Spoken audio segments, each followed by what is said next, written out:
Today we're going to talk to you about a Workstation crane's rigid type system and enclosed track flexible type system, which is the Kundel product here. This product, you'll notice, is a steel body, single profile on both sides. Basically these two halves are assembled together and then they're lugged at each end. It's 60 grade material is used for all the hanger assemblies, and the body of the rail is 80 grade material.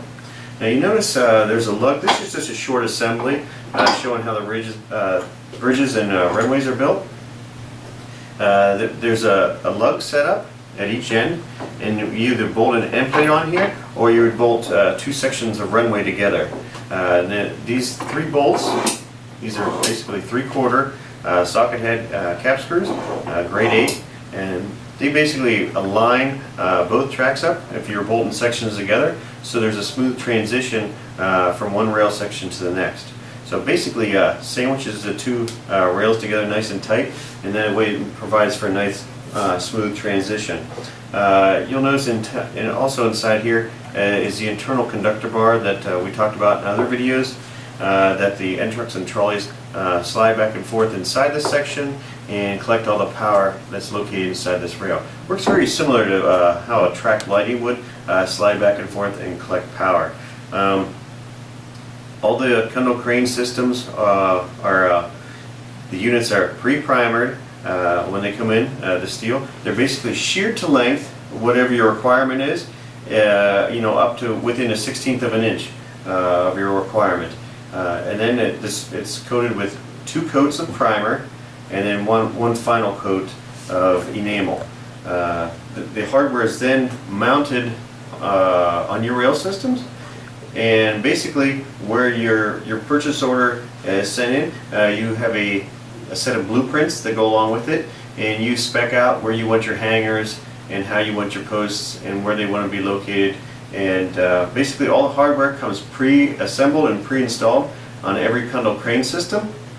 So when you get the unit, you basically just bolt your post down or put your ceiling hangers in, and there's a leveling rod that's provided in every hanger assembly to level up your runway system. Basically it's a spherical nut at the top with a spherical washer, along with a ball joint down here to allow the unit to swing and pendulate and articulate to allow free movement of the crane system. These are all located according to the print that you sign off for the bill. So you don't basically get a pallet full of hardware that you have to take and put together yourself. In addition, there's an end plate on the end of each crane system that has another additional bumper aside from the bumpers that are included on the end trucks and trolleys. This is another forged component of Kundel. It's a 1030 steel forged component. This unit and this rod here have been load tested to over 50,000 pounds. So the safety factor, like in most Kundel crane components, are 10-to-1 versus industry standard being 5-to-1. So in addition to that, we're looking at here would be a typical competitor Workstation crane system.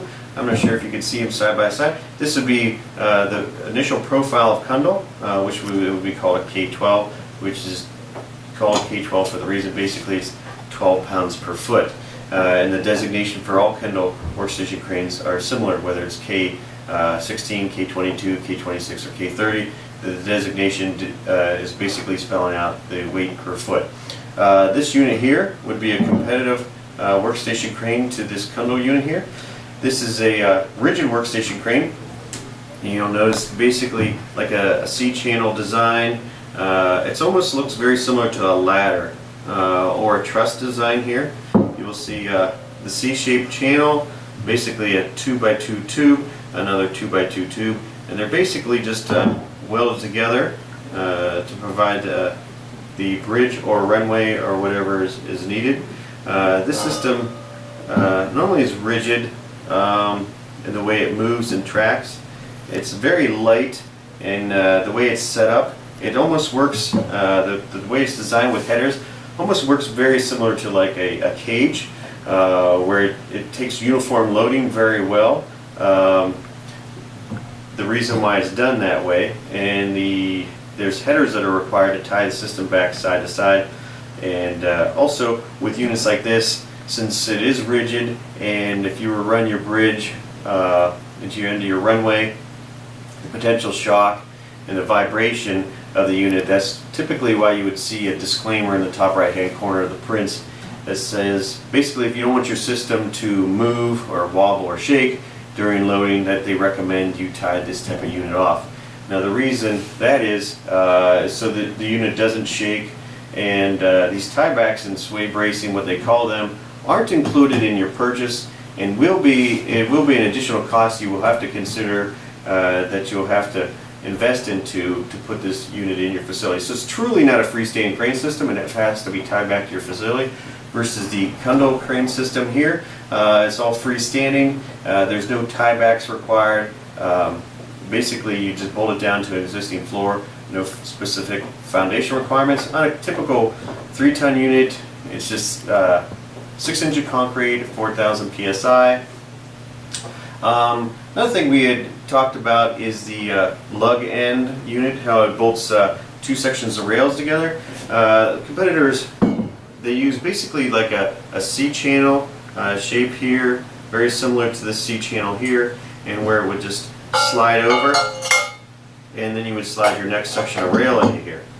Now you'll notice there's a series of bolts. They're kind of used very similar like set screws. Now you would have to tighten up these bolts and to properly align these 2 tracks when they would come together, because sometimes they're slightly twisted. So these fasteners here are used to take the twist out of each rail section, and then there's like a little locking jam nut here. So it's not a solid connection, it's kind of a floating connection, and a lot of times there are issues with alignment and track of the end truck or trolley moving across those and smoothly. So this is how they accommodate that. It's still very basic.